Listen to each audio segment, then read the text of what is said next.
ഷാന എനിക്ക് സർപ്രൈസ് തരാൻ വേണ്ടിയിട്ടൊക്കെ ആയിട്ടാണ് വന്നത്. ട്രിവാൻഡ്രത്തോട്ട് വന്ന്, എൻ്റെ വീട് ചിറയൻകീഴാണ്.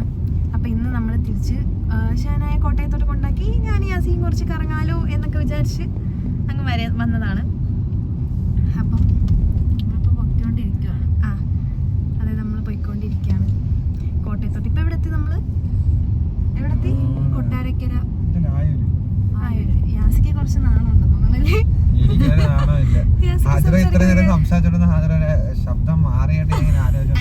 എന്താന്നോ ഞാൻ പക്ഷെ അത് അഭിനയിക്കണല്ല കേട്ടോ. പക്ഷെ എനിക്ക് ശരിക്കും അങ്ങനെയാണ്. ഇപ്പൊ എനിക്കാണെങ്കിലും ഈ വ്ലോഗ് എടുക്കപ്പോ നമ്മള് എല്ലാവർക്കും ഇതിനെ പറ്റി ഒരു വ്യക്തത വരണമെങ്കിൽ കുറച്ചുകൂടെ എടുത്തെടുത്ത് വരണം. എനിക്ക് വ്ലോഗ് എടുക്കുമ്പോഴത്തേക്ക് എനിക്ക് എന്റെ ശബ്ദം മാറും. അതെങ്ങനെയാന്ന് എനിക്ക് പറഞ്ഞൂടെ. എന്റെ ശബ്ദമേ അല്ല,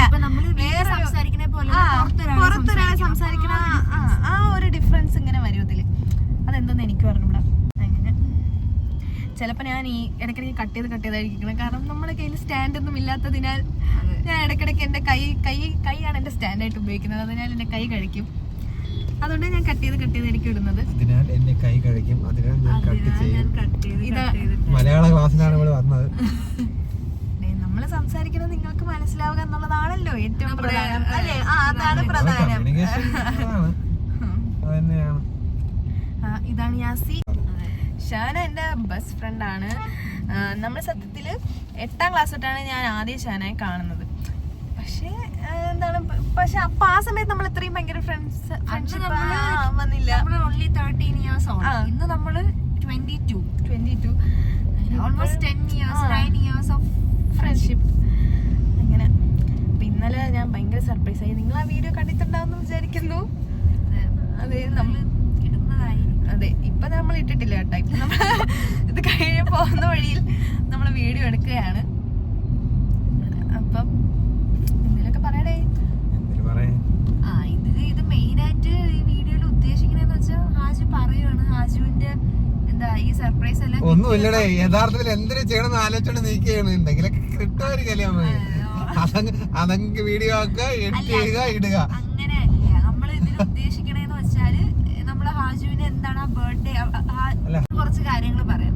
ഹാജുവിന് ഇപ്പൊ ഹാജു ഞാനും ഉണ്ടായിരുന്നതില് ഒരു നല്ലൊരു ബർത്ത്ഡേ, എന്റെ ഒരു ഓർമ്മയിൽ നല്ലൊരു ബർത്ത്ഡേ എന്ന് പറയണത് 10th പഠിച്ച സമയത്താണ് എന്റെ വിശ്വാസം. ഹാജുവിന്റെ ബർത്ത്ഡേ ആണ്. ഞങ്ങള് പ്രാങ്ക് പോലെ എന്തെങ്കിലും കൊടുക്കണോന്ന്. അന്ന് ഈ ഫോണുണ്ട്, മറ്റേ ഇങ്ങനത്തെ ഫോൺ മീൻസ് ടച്ച് ഫോൺ തന്നെയാണെങ്കിലും ഇതുപോലെ വീഡിയോ എടുക്കുന്ന പരിപാടിയൊന്നും ഇല്ലല്ലോ. അതിൽ 10th അപ്പൊ അന്ന് നമ്മൾ പ്ലാൻ ആക്കിയതാണ് ഒരു പ്രാങ്ക് കൊടുക്കണമെന്ന്. അപ്പൊ ആ പ്രാങ്ക് എന്തിനെന്ന് വെച്ചാല് അടുത്തുള്ളൊരു ബേക്കറി ചെന്നിട്ട് ഓൾറെഡി അവിടുത്തെ മാമന്റെ സെറ്റ് ചെയ്ത് വെച്ച് മാമൻ ഞങ്ങൾ വന്ന് സാധനം വാങ്ങുന്നിട്ട് പൈസ തരാതെ മുങ്ങുന്ന സെറ്റപ്പാണ്. അപ്പൊ മാമ വന്ന് കൂടെ പിടിച്ച് നിൽക്കണം, കൂട്ടുകാരെ പറ്റിക്കാനാണെന്ന് പറഞ്ഞു. ഇപ്പൊ CCTV ഒക്കെ ഉള്ള ബേക്കറിയാണ്, ട്യൂഷൻ അടുത്തുള്ളതാണ്. അവിടെ ചെന്ന് ട്യൂഷൻ കഴിഞ്ഞ് ഒരു 12 മണിയൊക്കെ കഴിഞ്ഞപ്പോ അവിടെ ചെന്ന് ഹാജു നിനക്ക് എന്തൊരു വേണം? അപ്പൊ നിങ്ങള് ഇല്ല എനിക്കൊന്നും വേണ്ട. അപ്പൊ എന്തൊരു വേണം നീ വാങ്ങി കഴിച്ചു. അപ്പൊ ലൈമും മീറ്ററോളും അങ്ങനെ എന്തോ ഒരു സാധനം മേടിച്ച് കഴിച്ചു കഴിഞ്ഞിട്ട് ഇങ്ങനെ ഞാനുണ്ട് എന്റെ കൂട്ടുകാര് സുബാനായുണ്ട്. എന്നിട്ട് ഞങ്ങള് മറ്റേ ബാഗ് തപ്പിയിട്ട് ഹാജു പൈസ ഇല്ല ഹാജു എന്ന് പറഞ്ഞിട്ട് വല്ല അഭിനയം. എന്നിട്ട് ഹാജു പുറത്തോട്ട് ഇറങ്ങിയാണ്. അപ്പൊ അവിടുത്തെ മാമ മറ്റേ പുറത്തിറങ്ങാൻ പറ്റില്ല, ഇവിടെ CCTV ഒക്കെ ഉള്ളതാണ്. ഹാജു ഫോണൊന്നും ഇല്ലല്ലോ അന്ന്. ഗൂഗിൾ പേ ഒന്നും ഇല്ല. ഗൂഗിൾ പേ ഉണ്ടായിരുന്നു അന്ന്. ഇതൊക്കെയെന്ന് പറഞ്ഞാൽ നല്ല പേടിച്ച് ഞാൻ കരയാറായി. അതുവരെ ആ മാമനാണെങ്കിൽ എന്നെ അങ്ങ് പേടിപ്പിച്ച്. പറ്റൂല, അങ്ങനെ പോവാൻ പറ്റൂല. പിന്നെ നിങ്ങൾ വാങ്ങി കഴിച്ചത് എന്നൊക്കെ പറഞ്ഞ ഞങ്ങള് ഭയങ്കര അഭിനയം. അങ്ങനെയല്ല, അപ്പൊ ശരിക്കും പേടിച്ചിരിച്ച് നമ്മള് പൈസ ഒക്കെ കൊടുത്തിറങ്ങി. അതാണ് അന്നത്തെ ഒരു ബർത്ത്ഡേയില് മറ്റേ പ്രാങ്ക് എന്ന് പറഞ്ഞിട്ട് ഉള്ള നമ്മള് മെയിൻ ആയിട്ട് എനിക്ക് ഓർമ്മ ഉള്ള ഈ സാധനമാണ്. പിന്നെ എന്റെ ബർത്ത്ഡേയിൽ എനിക്ക് മെയിൻ ആയിട്ട് ഓർമ്മ ഉള്ളത് ഇവരെല്ലാരും കൂടെ ഒരു വലിയൊരു കിറ്റ്കാറ്റിന്റെ ഒരു ചോക്ലേറ്റ് വലിയൊരു പെട്ടി വാങ്ങി തന്നതാണ്. അത് നോമ്പിന്റെ സമയത്തായിരുന്നു. എന്നിട്ട് എന്താ എന്റെ ഉമ്മ കേക്കെല്ലാം വാങ്ങിയിട്ട് മാറ്റി വെച്ചിരുന്നു. എന്നിട്ട് ഞാൻ പറഞ്ഞു എനിക്ക് അവരൊക്കെ വാങ്ങി തന്നിട്ട് ഉമ്മ ഒന്നതിനെ വിഷ് പോലും നല്ലോണം മര്യാദക്ക് ചെയ്തില്ലല്ലോ എന്നൊക്കെ പറഞ്ഞ് ഞാൻ സെന്റി അടിച്ച് കരഞ്ഞതാണ് എന്റെ ബർത്ത്ഡേയിൽ ഓർമ്മ. പണ്ടേ ബർത്ത്ഡേ ഇല്ലല്ലോ. അത് 90s കിഡ്സിന് അങ്ങനെ ബർത്ത്ഡേ ഒന്നും വലിയ ആഘോഷിക്കുന്ന ഇഷ്ടമല്ല. സർപ്രൈസുകളാണ് ഏറ്റവും വലിയ എന്റെ സർപ്രൈസ്. അവള് സർപ്രൈസ് എന്ന് പറയുമ്പോഴേ എനിക്ക് എല്ലാ കാര്യവും മനസ്സിലാവുന്നതാണ് എന്റെ സർപ്രൈസ്. ഞാൻ ഈ യാസി എല്ലാം പെട്ടെന്ന് കണ്ടുപിടിക്കും. ഞാൻ പക്ഷെ നല്ല ബ്രില്യൻ്റായിട്ടാണ് പ്ലാൻ ആക്കാറുള്ളത്. ഞാനല്ല ലോകത്താരാലും ഈ പ്ലാനുകളെല്ലാം കണ്ടുപിടിക്കും. അതിൽ ഞാൻ ബ്രില്യന്റ് ഒന്നും ആവണ്ട, കോമൺ സെൻസ്. ഹാജുവിന് ഈ പ്രാങ്കുകളൊന്നും പെട്ടെന്ന് കണ്ടുപിടിക്കാനുള്ള ഇങ്ങനെയുള്ള സർപ്രൈസുകൾ കണ്ടുപിടിക്കാനുള്ള ഞാൻ പെട്ടെന്ന് ആ ഒരു റൂട്ടിലോട്ട് ചിന്തിക്കുന്നത്. അതുകൊണ്ട് തന്നെ ഇവർക്ക് എന്നെ സർപ്രൈസ് ആക്കാൻ കിഴങ്ങ് എന്ന് പറഞ്ഞ കിഴങ്ങ് കൈ കളിക്കുന്നുണ്ടാണെങ്കിൽ സപ്പോർട്ടാണ് അവിടെ കടക്കലാട്ടാ. അല്ല അതല്ല ഇങ്ങനെ ചിന്തിക്കല, ഇങ്ങനെ പറ്റിക്കുകയാണ് ഒരാള് പറയണം ഞാൻ എന്നെ പറ്റിക്കണേ, മനസ്സിലാക്കണം ഞാൻ പറ്റിക്കുകയാണ്. അപ്പൊ സംഭവം എന്താന്ന് വെച്ചാ ഇന്നലത്തെ പറ്റി പറയാല്ലേ നമുക്ക്. ഹലോ, എന്റെ കൈക്ക് ഞാൻ കുറച്ച് റെസ്റ്റ് എടുക്കാൻ പോയതാണ്. നമുക്ക് തുടങ്ങാം. എന്തായിരുന്നു? അപ്പൊ എങ്ങനെയാണ് പ്ലാൻ? ആദ്യം നിങ്ങൾ പ്ലാൻ ചെയ്തതിനെ പറ്റി പറഞ്ഞോ. ആദ്യം എനിക്കിങ്ങനെ കാക്ക മെസ്സേജ് ഇടുകയാണെന്നാണ് എന്റെ ഒരു വിശ്വാസം. അല്ലേ ഗ്യാസ് എന്നോട്ടാ പ്ലാൻ ചെയ്ത് തുടങ്ങിയത്? അതിനെ പറ്റി ഒന്ന് ഡീറ്റെയിൽ വെർഷൻ. ഞാൻ അങ്ങനെ പ്ലാൻ ചെയ്തില്ല. എന്തായാലും എന്റെ അടുത്ത് കുറെ കാലമായിട്ട് സർപ്രൈസ് ചോദിച്ചോണ്ടിരിക്കുന്നുണ്ട്, എന്തെങ്കിലും ചെയ്യണം എന്നുള്ളൊരു ചിന്ത മനസ്സിലുണ്ടായിരുന്നു. അപ്പം സാഹചര്യം നോക്കിയപ്പം ഇപ്രാവശ്യം നിന്റെ ബർത്ത്ഡേ ഞായറാഴ്ച വരുന്നു. ഞാൻ എന്തിനാണ് നിനക്ക് എന്തെങ്കിലും സർപ്രൈസ് തരണോ എന്നുള്ള കാര്യത്തിലായിരുന്നു ആദ്യത്തെ ഡൗട്ട്. എന്ത് പ്രൈസ് കൊടുത്ത് വാങ്ങുന്ന ഗിഫ്റ്റേയും കാട്ടി ഇപ്രാവശ്യം നല്ല എന്തെങ്കിലും സർപ്രൈസ് തന്ന് നിന്നെ ഒന്ന് ഞെട്ടിക്കണമെന്നൊരിതുണ്ടായിരുന്നു. അങ്ങനെയാണ് ഞാൻ ആദ്യം ഷഹനയെ പറ്റി ആലോചിച്ചത്. അപ്പോൾ ഷഹനയുടെ അടുത്ത് ഞാൻ ആദ്യം സംസാരിച്ചപ്പോൾ ഷഹന പറഞ്ഞ്, കാക്ക നമുക്ക് നോക്കാം, എനിക്ക് പരീക്ഷയ്ക്കായി വരണേ ഉള്ളൂ, എന്നാണ് പരീക്ഷ എന്നുള്ള കാര്യം അറിഞ്ഞുകൂടാ. പിന്നെ അതുപോലെ അവക്കും അറിഞ്ഞൂടെ ഞായറാഴ്ചയാണ് ബർത്ത്ഡേ പറഞ്ഞത്, ആദ്യം അവർക്ക് അറിഞ്ഞുകൂടായിരുന്നു. അങ്ങനെ നമ്മൾ ആദ്യം അത് സംസാരിച്ച് അതിനുശേഷം ഷഹന പിന്നീട് അവളുടെ സാഹചര്യം എൻ്റെ അടുത്ത് പറഞ്ഞ് നോക്കിയപ്പോൾ രണ്ടും കറക്റ്റായിട്ട് വന്നു. ഇതിൻ്റെ ഇടയിൽ ഞാൻ ഒരു ഗിഫ്റ്റ് മേടിച്ച് വെച്ചിരുന്നു. പിന്നെ നമ്മൾ പെട്ടെന്നൊന്നും പ്ലാൻ ചെയ്തില്ല, ലാസ്റ്റ് മിനിറ്റ് നമ്മൾ പ്ലാൻ ചെയ്ത് അതുപോലെ അങ്ങ് ചെയ്തു. ഞങ്ങൾ ഇതിനിടയിൽ കോണ്ടാക്ട് ഒന്നും ചെയ്തില്ല. കാരണം എങ്ങാനും ഇപ്പൊ ഞാൻ മെസ്സേജ് ഇട്ട് എവിടെ കയ്യിലാണ് ഫോൺ, അല്ലെങ്കിൽ അവളെ അടുത്തിരിക്കുമ്പോഴാണ് കോള് പറഞ്ഞെങ്കിൽ പിന്നെ അത് കുളമായി. അപ്പൊ അതുകൊണ്ട് അങ്ങനെ ഒരു കണക്ഷൻ നമ്മൾ ഇതെല്ലാം അപ്ഡേറ്റ് ചെയ്തൊന്നും പോയില്ല. സമയം ആവാറായപ്പോഴായിരുന്നു നമ്മൾ അതുകൊണ്ടാണെന്നോണ്ട് നല്ലപോലെ കിട്ടിയെന്ന് തോന്നുന്നു. അല്ലെങ്കിൽ നമ്മൾ ഭയങ്കര പ്ലാൻ ചെയ്തിരുന്ന ചിലപ്പം എക്സ്പെക്ട് ചെയ്തൊന്നും കിട്ടൂലായിരുന്നു. പിന്നെ ഇതില് കട്ടായി കൂടുന്ന ഷഹന മാത്രമല്ല, ഷഹനാരെ പെർഫോമൻസിനെ കാട്ടി ഒരു പടി കൂടുതൽ നിന്നത് നമ്മുടെ ഉമ്മമാരുടെ പെർഫോമൻസ് ആയിരുന്നു. അവരുടെ സൈഡ് നല്ല പെർഫെക്റ്റ് ആയിട്ട് ചെയ്തിട്ടുണ്ട്. അതുപോലെ പിന്നെ യാസി കറക്റ്റ് സമയത്ത് വന്നു, കളറായി. അതെ, എനിക്കെന്ന് വെച്ചാൽ ഇനി എന്റെ കാര്യം പറയുകയാണെങ്കിൽ ഞാൻ സംഭവം എന്തിനാണ് എപ്പോഴും നമ്മളിങ്ങനെ ആരെ ബർത്ത്ഡേ വന്നാലും നമ്മൾ വീട്ടിൽ കേക്ക് വാങ്ങുന്നു, മുറിക്കുന്നു, അതൊരു സന്തോഷം, ഒരാഘോഷം പോലെ. അപ്പൊ ഞാൻ പറഞ്ഞ എന്തായാലും കേക്ക് വാങ്ങണം. അപ്പൊ യാസി ഞാൻ കോളേജിൽ ഇരുന്നപ്പം ഏത് കേക്ക് വേണം മക്കളെ എന്നൊക്കെ പറഞ്ഞ് ചോദിച്ചപ്പോ ഞാൻ പറഞ്ഞു എനിക്ക് ചോക്ലേറ്റ് കേക്ക് വേണം എന്നൊക്കെ പറഞ്ഞ് വാങ്ങി. അപ്പൊ ഈവൻ ഞാൻ വീട്ടിലോട്ട് ഒരു 5 മണി 5:30 ആയപ്പോഴും വന്നല്ലേ, അപ്പോഴേ ഞാൻ പറഞ്ഞു കേക്ക് മുറിക്കാം യാസി, എന്തായാലും അങ്ങനെ ബർത്ത്ഡേ എന്തിനാ അതുവരെ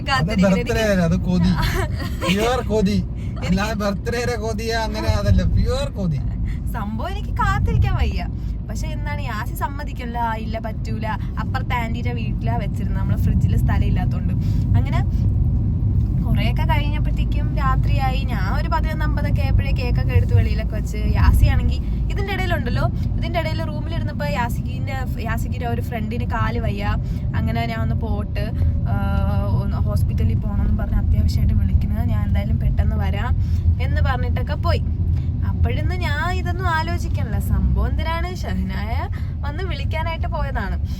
എക്സാം ഉണ്ടായിരുന്നു. അപ്പൊ ആ എക്സാം കഴിഞ്ഞിട്ട് 6:30 അവിടെ ഏറ്റുമാനൂർ ട്രെയിൻ ഉണ്ടായിരുന്നു. 9:30 ആയപ്പോഴത്തേന് ചിറങ്കീട് എത്തുന്ന രീതി ക്ലിയർ ആവില്ല എല്ലാവർക്കും. അതായത് ഇവക്ക് ശനിയാഴ്ച ഞങ്ങൾക്ക് എല്ലാവർക്കും തിരക്ക് കഴിഞ്ഞിട്ട് രാത്രിയാണ് ബർത്ത്ഡേ പ്ലാൻ ചെയ്തിരുന്നത്. അപ്പൊ ഇവക്ക് ശനിയാഴ്ച അന്ന് എക്സാം ഉണ്ടായിരുന്നു. എക്സാം ഏറ്റുമാനൂർ വെച്ചിട്ടാണ്. നമ്മൾക്ക് ക്ലാസ് എല്ലാം കഴിഞ്ഞ് വൈകുന്നേരം ആകുമ്പോൾ നമ്മൾ ഫ്രീ ആവും. അപ്പോൾ അതനുസരിച്ചാണ് നമ്മൾ പ്ലാൻ ചെയ്തത്. ഞാൻ ജോലിക്ക് പോയിട്ട് വരിക, ഹാജര ക്ലാസ് കഴിഞ്ഞിട്ട് വരിക. അത് കഴിഞ്ഞിട്ട് വന്നപ്പോൾ നമ്മൾ ഒരു ക്ലിയർ പ്ലാൻ ഉണ്ടാക്കി. ആ സമയം ഞാൻ ഷഹനായ കൂടെ അതിന്റെ ഭാഗമായിട്ട് ഹാജരാക്കൊന്നും മനസ്സിലായില്ല. പക്ഷെ നമ്മളെ പ്ലാൻ കറക്റ്റാ ചെയ്ത്. എന്നിട്ട് പിന്നെ ഞാൻ ഹാജുള്ള വീട്ടിലല്ല പോയത്, ഹാജുവിന്റെ കുടുംബ വീട്ടിലാണ് പോയത്. എന്നിട്ട് അവിടെയാണ് ഹാജുവിന്റെ ഉമ്മ ഉണ്ടായിരുന്നു, ഉമ്മയും അനിയനും ഉണ്ടായിരുന്നു.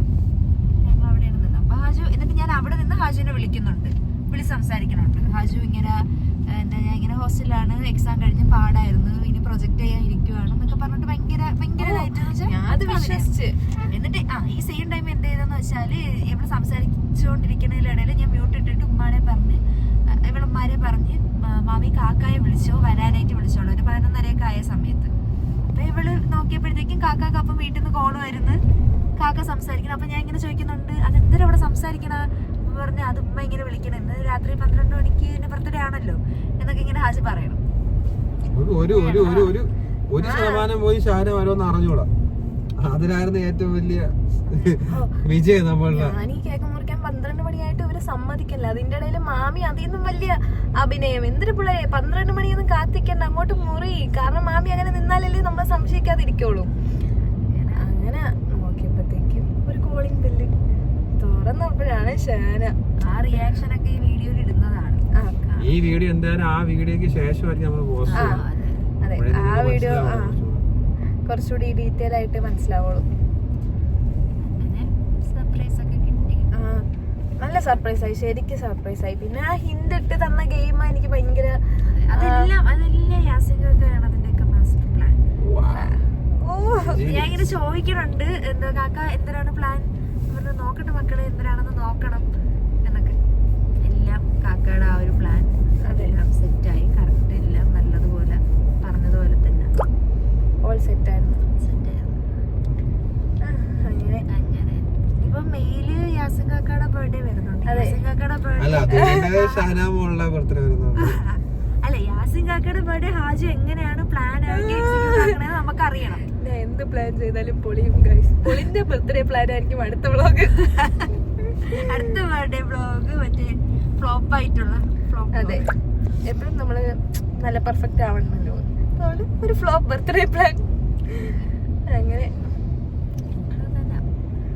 അത് കഴിഞ്ഞിട്ട് പിന്നെ ഞങ്ങള് കേക്കൊക്കെ കട്ട് ചെയ്ത് പിന്നെ എനിക്ക് കാക്കയുടെ സ്പെഷ്യൽ സ്ട്രോബെറി ഷേക്ക് ഒക്കെ അടിച്ച് നമ്മള് പിന്നെ സ്ഥിരം ഇങ്ങനെ കൂടിയിരുന്ന ഒരു സംസാരമുണ്ട്. ഒരു 3:30 മണിവരെയൊക്കെ സംസാരിച്ചിരുന്നിട്ട് കിടന്നുറങ്ങിയത്. അങ്ങനെ ഭയങ്കര നല്ലായിരുന്നു ഇന്നത്തെ ദിവസം. നീ ഭയങ്കര സ്പെഷ്യൽ, വളരെ സ്പെഷ്യൽ ബർത്ത്ഡേ ആണ്. മാത്രം ഇത് നമ്മുടെ ഐഫോണിലുള്ള ആദ്യത്തെ വീഡിയോയാണ്. അതെ, ആദ്യമായിട്ടുള്ളതാണ്. പിന്നെ എല്ലാരും നമ്മളെ സപ്പോർട്ട് ചെയ്യുക. ഇതിൽ പ്രത്യേക പരാമർശമുള്ള അനസിനാണ് കേട്ടോ. എന്റെ ഭാര്യയുടെ വ്ളോഗിന്റെ അടിയിൽ വന്നിട്ട് പിക്ചർ ക്വാളിറ്റി പോരാന്നുള്ള അനസ്, മിസ്റ്റർ അനസ് ക്വാളിറ്റി മാറ്റിയിട്ടുണ്ട്. സബ്സ്ക്രൈബേഴ്സിന് എണ്ണ നീ കൂട്ടി തരണേ. അത് യാസിന്റെ ഫ്രണ്ടാണ്. അങ്ങനെയൊക്കെയാണ് നമ്മുടെ birthday vlog and experience. Shana നീ പെട്ടെന്ന് വന്നിട്ട് പോകണമൊക്കെ ഞങ്ങൾക്ക് ഫീൽ ചെയ്യണം അല്ലേ? അങ്ങനെ പെട്ടെന്ന് സംഭവം എന്താ വെച്ചാൽ നമുക്ക് അങ്ങനെ മീറ്റ് ചെയ്യാൻ പറ്റൂല. കോട്ടയമാണ്, ഞാൻ ട്രിവാൻഡ്രമാണ്. അതിനേക്കാളും വലിയതെന്ന് വെച്ചാല് എവള് നഴ്സിംഗ് ആണ്. അതെ, നഴ്സിംഗ് നമുക്കറിയാലോ എത്രത്തോളം ഒരു സമയം എന്ന് പറഞ്ഞ സംഭവം സാധനം ഇല്ല. സെക്കൻഡ് സാറ്റർഡേയും സൺഡേയും മാത്രമാണ് ലീവ് ഉള്ളത്. അപ്പം ആ സമയത്ത് ഇവള് വീട്ടിൽ കാണില്ല, ഇവർക്ക് ചിലപ്പോ വല്ല പ്രോജക്ട്സ് കാണും. അങ്ങനെ ചിലപ്പോ ആ ഒരു ദിവസം എനിക്ക് എന്തെങ്കിലും പ്ലാൻസ് ആണ്. പിന്നെ എനിക്ക് അതുപോലെ എല്ലാ ആഴ്ചയും ഞാൻ അങ്ങനെ വീട്ടില് അങ്ങനെ വരാറില്ല. ഇപ്പം ഒരു ദിവസത്തിന് വേണ്ടിയൊന്നും ഞാൻ അങ്ങനെ വരത്തില്ല. അവധി ഉണ്ടെങ്കിൽ അവിടെ നിൽക്കത്തേ ഉള്ളൂ. അങ്ങനത്തെ ഇനിയൊക്കെ ആയതുകൊണ്ട് നമ്മളെ മീറ്റപ്പുകളാണെങ്കിലും ഒക്കെ ഭയങ്കര കുറവാണ്. നിങ്ങൾക്ക് ജോലിയൊക്കെ കിട്ടിയിട്ടുണ്ടെങ്കിൽ എനിക്ക് ജോലിക്ക് പോകാതിരിക്കാൻ പ്ലാനുകളാണ് അതൊക്കെ. Future plans. UK അടച്ച് മാത്രമല്ലല്ലോ രാജ്യമായിട്ടുള്ള ബാക്കി രാജ്യങ്ങളുണ്ടല്ലോ. വേണ്ട, നമുക്ക് ഇന്ത്യക്ക് വേണ്ടി നമ്മളെ രാജ്യത്തിന്റെ പുരോഗതിക്ക് വേണ്ടി ഒരു എഞ്ചിനീയർ ഒരു നഴ്സിനെ നമുക്ക് കൊടുക്കാം. അത് ശമ്പളം കുറവായിരിക്കും. പിന്നെ നമുക്ക് പുരോഗമനം ഉണ്ടാവുമ്പോ നമുക്കതിന് അഭിമാനം കൊള്ളാം. നമ്മളെ നാടിന് വേണ്ടി ചെയ്തെന്ന് പറയും. അല്ല, നമ്മള് കുറച്ച് നാളെങ്കിലും നമ്മുടെ രാജ്യത്തിൽ വർക്ക് ചെയ്യണം. കാരണം ഇപ്പം ഞാൻ പഠിക്കുന്ന ഗവൺമെന്റ് കോളേജിലാണ്, എവളും എയ്ഡഡ് കോളേജിലാണ്. അപ്പം അവരൊരു മറ്റേ എഡ്യൂക്കേഷൻ നല്ല ഇവിടുത്തെ ഗവൺമെന്റിന്റെ സപ്പോർട്ടോട് കൂടിയാണ് നമ്മൾ പഠിക്കണം. അപ്പൊ അതിലെപ്പോഴും നമ്മള് കടപ്പെട്ടിരിക്കണമെന്നാണ് എന്റെ ഒരു വിശ്വാസം. നമ്മളെ പൈസയും കൂടെ ആണെന്ന് തിരിച്ചറിയണം. അവരാണ് ഇൻഫ്രാസ്ട്രക്ചർ ഉണ്ടാക്കി തരുന്ന, ജോലി സാധ്യത ഉണ്ടാക്കി തരുന്ന ഇവിടുത്തെ ഗവൺമെന്റിന്റെ ബാധ്യതയാണ്. ചിന്തിക്കണം. അതില്ലാത്തത് കൊണ്ടാണ് ആൾക്കാർ പുറത്തോട്ട് പോകുന്നത് എന്നുള്ളതിന്റെ നല്ലൊരു സംസാരിക്കേണ്ട പ്രശ്നമാണ്. കുറച്ചുകൂടെ നാട് എടുക്കും ആ ഒരു രീതിയിലോട്ട് ആവാനായിട്ട്. നല്ല മാറ്റം വരുന്നുണ്ട് ഇപ്പൊ. അതിനുശേഷം ഒരുപാട് ഓപ്പർച്യൂണിറ്റി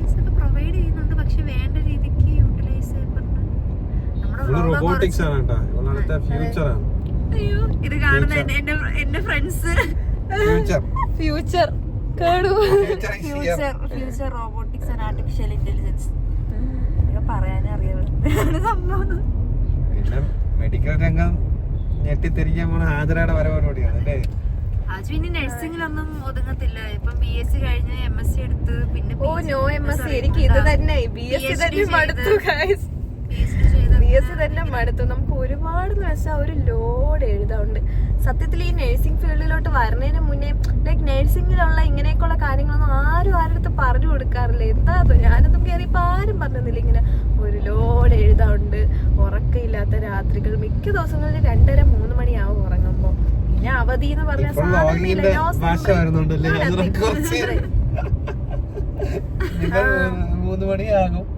അതെനിക്ക് ഇടയ്ക്കിടയ്ക്ക് അങ്ങനെ വരും. അതെന്താ എനിക്ക് അറിഞ്ഞൂടാ. പിന്നെ നമ്മൾ അറിഞ്ഞൂടാത്ത കുറെ ആൾക്കാർ കാണണം എന്നുള്ളൊരു ചിന്തയും കൂടെ നമുക്കുണ്ടല്ലോ. പിന്നെ അവര് നമ്മളൊരു ഫാമിലി ആയിട്ട് നമുക്ക് ഇങ്ങനെ കമന്റ് ഒക്കെ ഇട്ട് അങ്ങനെ തുടങ്ങപ്പോഴത്തേക്ക് നമുക്ക് ഫീൽ ചെയ്യും നമ്മളൊരു ഫാമിലി ആയിട്ട് നമുക്ക് ഫീൽ ചെയ്യും. അതെ. പിന്നെ നമുക്ക് നമ്മുടെ വ്ലോഗ് ഒന്ന് ഇതാക്കാം. കാരണം സ്റ്റാൻഡിന് കുറച്ച് ബുദ്ധിമുട്ടുണ്ട്. നമ്മുടെ വ്ലോഗ് എൻഡ് ചെയ്യാം. എന്തായാലും നമുക്കിത് കൺക്ലൂഡ് ചെയ്യാൻ, ഈ വീഡിയോ കൺക്ലൂഡ് ചെയ്യാനുള്ളതെന്ന് വെച്ചാൽ ഭയങ്കര ഹാപ്പി ആയിട്ട് നമ്മൾ മുന്നേ ഒന്നും എക്സ്പീരിയൻസ് ചെയ്യാത്ത രീതിയിലുള്ള അതെ. ഞാൻ ഒട്ടും എന്റെ ലൈഫിൽ ഇങ്ങനത്തെ ഒരു ബർത്ത്ഡേ ലൈക്ക് എനിക്കത് ഒട്ടും ഓക്കെ. ഞാൻ ഇപ്പം ഇതുകൂടി പറയാനുണ്ട്. നമ്മൾ ഏറ്റവും സന്തോഷമുള്ള ദിവസങ്ങളിലായിരിക്കും നമ്മളിങ്ങനെ കരയും. അത് എനിക്ക് മനസ്സിലായെന്ന് വെച്ചാൽ ഹാജുവിന്റെ കല്യാണത്തിന് ഞാൻ എത്ര പ്രാവശ്യം കരഞ്ഞെന്ന് വെച്ചാൽ എനിക്ക് അറിഞ്ഞൂടാ. ഹാജു മേക്കപ്പ് ഇട്ട് വന്നപ്പം ഞാൻ കരഞ്ഞു. പിന്നെ എന്തിനാ ഓർത്തപ്പോ ഇങ്ങനെ കരഞ്ഞു. ഇവര് മറ്റേ സ്റ്റേജിലോട്ട് നടന്നു വന്നപ്പോ ഞാൻ കരഞ്ഞു. ഈ കാലമാടന്റെ കെട്ടിച്ചിട്ട് ആ പെണ്ണിന്റെ ജീവിതം പോയെന്ന് മറ്റേ നമ്മള് ആ ഡ്രീംസ് ഒക്കെ ഇങ്ങനെ നടക്കണേന്റെ ആ ഒരു മൊമെന്റ് നമുക്ക് വരുന്ന ഒരു